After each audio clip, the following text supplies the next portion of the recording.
Okay, let's unpack this. Imagine for a moment a new science, a kind of master key, maybe, that promises to redefine how we understand ourselves, clarify the purpose of all other knowledge, Right. and even, maybe, pave the way for a more harmonious world. That's really what we're diving into today. Yeah. Exploring a truly unique set of sources from Meng Fanzhu and something he calls, well, top science. It's really striking, isn't it, how boldly the author frames this. It is. He's not just, proposing another field of study. He's saying this is fundamental to understanding ourselves and building our future. Yeah, That's the kind of ambition we're exploring here. absolutely. So our mission today is to unpack what this revolutionary knowledge actually entails. Okay. And maybe more importantly, why its author thinks the AI community specifically holds such a pivotal role in getting it established. Right, the AI connection is fascinating. We'll discover how Meng Fanzhu offers this sort of fresh entry point for understanding ourselves as knowledge-based beings and what he calls the most magnificent form of life. Quite a statement. It is. And this journey, it's going to lead us to some, surprising connections, Okay. especially when we look at how the author speaks directly to the AI community. Ah. He gives this really interesting, but also kind of dangerous Yeah. warning about what AI should not try to simulate Right. when it comes to real human wisdom. Yeah. It definitely challenges how we usually think about both humans and AI. Okay, so let's start with this new knowledge itself. The author uses a few different names for it, doesn't he? He does. Top science, sometimes new science, or even true social science. And each name hints at something different, yeah. Top suggests it's foundational. Right, the most important. New implies it's a break from the past. A revolutionary departure, yeah. And true social science, well, that emphasizes applying rigorous scientific principles to human society and behavior. Exactly. It's meant to be this comprehensive framework. And he basically divides this top science into two core parts. Okay, what are they? So the first is a pretty radical rethinking of human physiology. Physiology, like biology. Well, yes, but broader. Not just bones and organs, He argues it has to include our deepest human attributes, Okay. our thinking functions, and even general standards for humanity itself. Wow. The key idea here for Meng Fanzhu is that understanding the actual mechanics of human thought is a physiological thing. I see. So thinking itself is part of our physical being, in a way. That's the foundation he lays. And he argues this understanding lets us see how different types of knowledge are produced. How so? Well, he suggests that intellectual products like, say, novels, philosophy, politics, religion, economics, they inherently carry the attributes of imagination and hypothesis because they develop from specific human thinking functions, not necessarily pure logic or observation alone. That makes sense. It also raises a pretty important question about how we use our own minds, doesn't it? It really does. The author points out specifically that when people blindly use their belief function in certain areas, their support comes with worship, and their opposition comes with hostility. Yeah. He really emphasizes that a core part of this new science is recognizing our own thinking functions Okay. and learning to use them consciously and correctly, especially being, cautious and deliberate with that belief function. It's a call for self-awareness, really. Absolutely. So this top science, it gives us a fresh way to understand humanity. He says we are knowledge-based beings, a scientific species, and the most magnificent form of life. And he goes further, saying we're not just equal, but equal at the level of being the most magnificent. It's quite a profound statement about inherent human value. And with that magnificence comes responsibility. An obligation, as the author sees it, yes. Every person, he argues, must realize this inherent capacity Okay. and then activate, develop, and maintain all their thinking functions to really possess the full capacity of a human being. Maintain all of them. Right. And also treat our noble nature with dignity. Interact appropriately with social groups like parties or religions, but without losing ourselves in them. It sounds incredibly universal, this vision. It's meant to be. The proposed scientific standards are intended to have broad, lasting value, creating a general standard for humanity. The general standard. Yeah. He argues that before this top science, there were actually no true standards for anything related to human beings. Wow. But with this new standard, he thinks complementary ones will naturally follow, leading to what he sees as an inevitable path towards harmony and peace. He's quite direct about that goal, isn't he? Initiating harmony and peace. Very direct. He suggests that, throughout history, human thinking has been in this gradual, often flawed process of development. Right, lots of mistakes. Exactly, leading to stages filled with deception, oppression, conflict. But with this top science, he believes those large-scale conflicts can be curbed. How? Just by understanding ourselves better? By mastering it, yeah. Understanding our cognitive limitations and being really careful about using that belief function.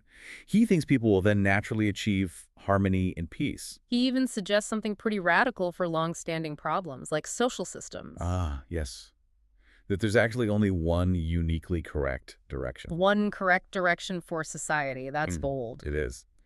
He proposes building human living conditions based on human physiological indicators, Okay.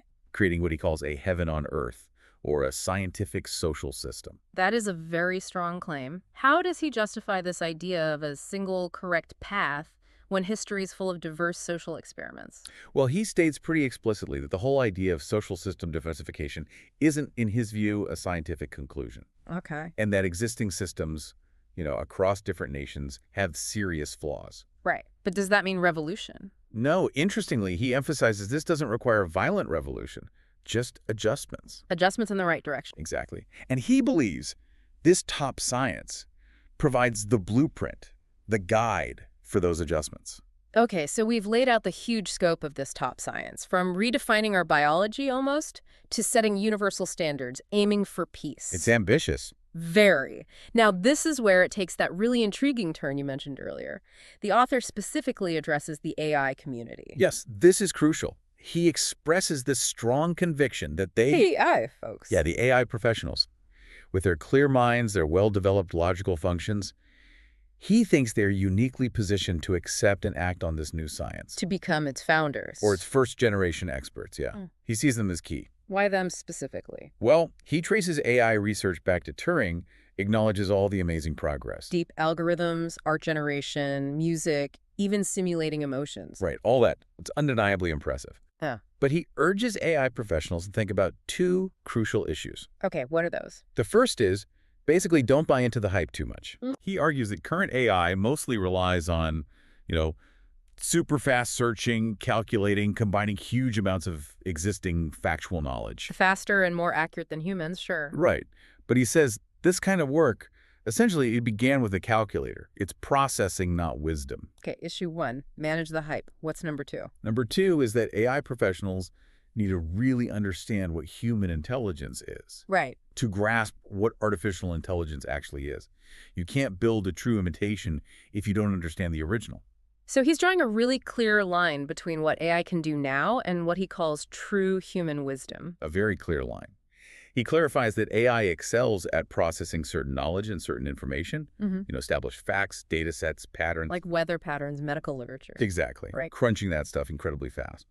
But he argues this mainly taps into just one part of human thought, what he calls the recognition function within logical thinking. Recognition, just identifying patterns in existing data. Pretty much. And he differentiates that sharply from true human wisdom. He says the difference is so vast, they're not even really comparable. He uses analogies, right? Like cars being faster than legs. Yeah, or AI beating chess masters. He says these are amazing tools, products of human ingenuity solving problems of convenience, fatigue, enjoyment. But they aren't wisdom itself. Precisely. Not wisdom itself. And this leads to his warning. He identifies 2 specific human thinking functions. Yes. That are objectively part of human wisdom, but current AI cannot simulate. What are they? Okay, so first there's the belief function. This gives every person the capacity for what he calls macro thinking and transcendent macro thinking. Meaning? Thinking about the big picture. It leads us to contemplate things like a creator, an ultimate origin, an ultimate future, the really big questions. Okay, the belief function. What's the second one? The second is the mission function. This is where every person has preferences, things they find important, things they're willing to take responsibility for, maybe even fight for their whole lives. Purpose, dedication. Belief and mission. And he strongly advises against trying to imitate these with AI. Calls it dangerous. Very strongly. He argues, he posits that his top science actually supports the idea that theism is a more credible belief. Okay. That there is a creator who set up our thinking functions, and the purpose of our belief function is ultimately to lead us to seek and be with that creator. I see.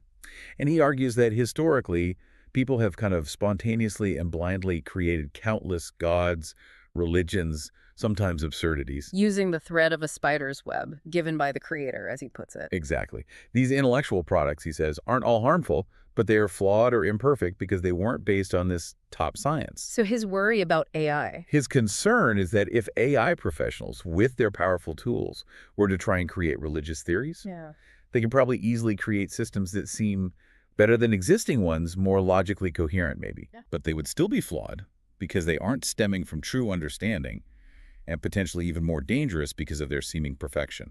So it's like a temptation he sees coming. An inevitable temptation, he thinks, once knowledge about these human thinking functions spreads. Which is why he repeats the warning. Don't try to simulate belief and mission. Okay, so don't do that.